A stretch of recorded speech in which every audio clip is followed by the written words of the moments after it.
Have you ever felt that the harder you hold on to something, the more it slips away? Have you ever chased love, success, or control so desperately that it left you feeling more empty than fulfilled? Have you ever wondered why, even when you finally get what you wanted, happiness doesn't stay? Welcome back to the channel. It's such a joy to have you here again. Today we're going to talk about something that might just change the way you see your entire life: the power of letting go. More specifically, why holding on too tightly to people, outcomes, dreams, or identities often brings us suffering, while release, surrender, and trust open the gates to peace, clarity, and lasting happiness. It's a hard truth, but an essential one. The tighter your grip, the more it hurts when life moves in a different direction. Because here's what no one tells you: letting go isn't giving up. It's waking up. It's realizing that clinging is often rooted in fear, while letting go is born of wisdom. Let us begin with a story. Years ago, a woman named Rachel fell in love with a man she believed was her soulmate. They had passion, laughter, shared dreams. But over time, the relationship became strained. He pulled away. She clung harder. She called constantly, overthought every message, and lived in fear of losing him. Eventually, he left. Rachel was devastated, not just by the loss, but by the humiliation of realizing how much of herself she had given away in the name of love. She spent months in grief, shame, and confusion. But then something shifted. She began to see that what she loved most wasn't the man, it was the idea of him. The hope, the validation, the fantasy. What she had truly feared wasn't losing him, it was facing herself without him. That was her awakening. She started to let go. Not of the memory, but of the need.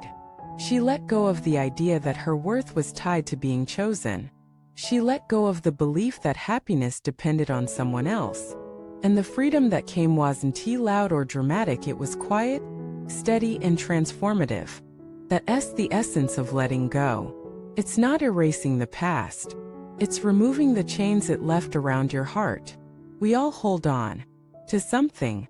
A job that no longer inspires us. A version of ourselves that no longer fits. A dream that once gave us purpose but now only gives us stress. A person who was right once but isn't right now. We hold on because we're afraid. We're afraid of being alone, of being wrong, of starting over, of what people will say. We believe that without what we cling to, we'll lose ourselves. But here's the truth. You are not what you hold on to. You are what you choose to release. Because it takes far more strength to let go than to cling. Let us talk about control.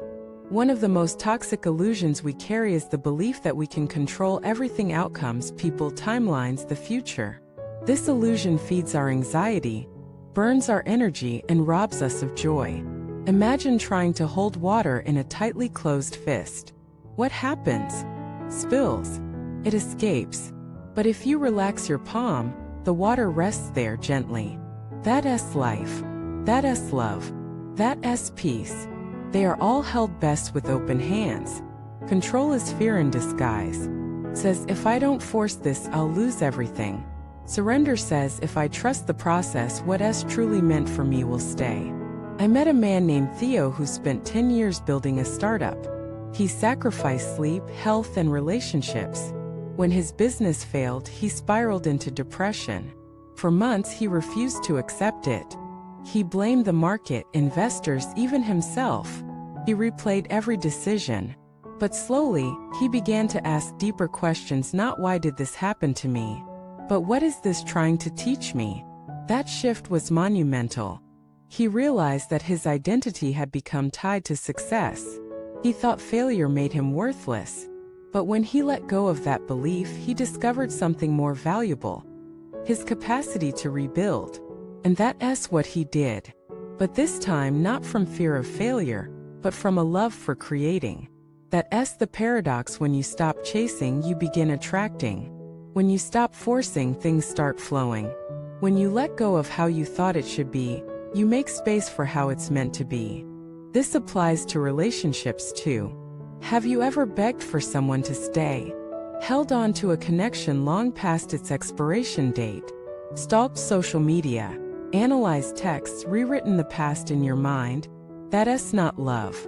That's attachment. Love is free. Love lets go. Love says if this is right, it will return. If it's not, something better will arrive. And yes, it's terrifying, but it's also liberating. You cannot force someone to love you. You cannot make someone stay. But you can choose how you love yourself.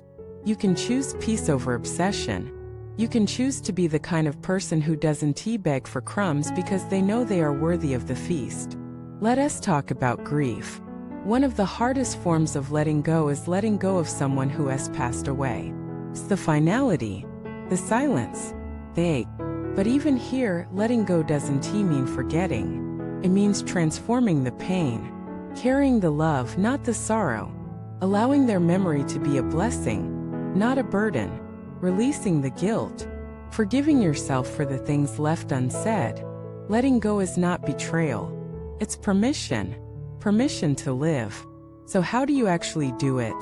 How do you let go of what's lodged so deeply in your heart? Start with awareness. Name what you're clinging to. Write it down. Speak it aloud. I am afraid to let go of this job because I don't trust I'll find another. I can't let go of this relationship because I don't want to be alone. I want to let go of this dream because I fear starting over. Then breathe.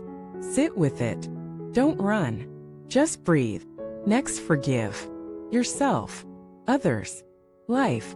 Letting go often requires forgiveness because we blame someone, maybe even God, for the pain. Forgiveness isn't approval. It's freedom. Finally, release. Not once, but every day. Letting go is not a moment, it's a practice. Say it like a mantra. I trust the unfolding. I release what no longer serves me. I open to what is meant for me. And then watch. Not instantly, but slowly, quietly, life begins to shift. You feel lighter. You smile more. Opportunities arise. New connections form. Peace returns. You're not empty. You're open. And in that openness you find what all seekers search for, not control, not perfection, but alignment. Because in letting go, you return to yourself. Thank you for watching this video. If this message touched you, let me know in the comments. What are you choosing to release today? What freedom are you ready to embrace? If you haven't already, please subscribe, like, and turn on notifications. We're building a community of hearts brave enough to let go and wise enough to grow. Until next time, may you walk lightly, live freely, and trust that whatever you let go of will make space for something more beautiful.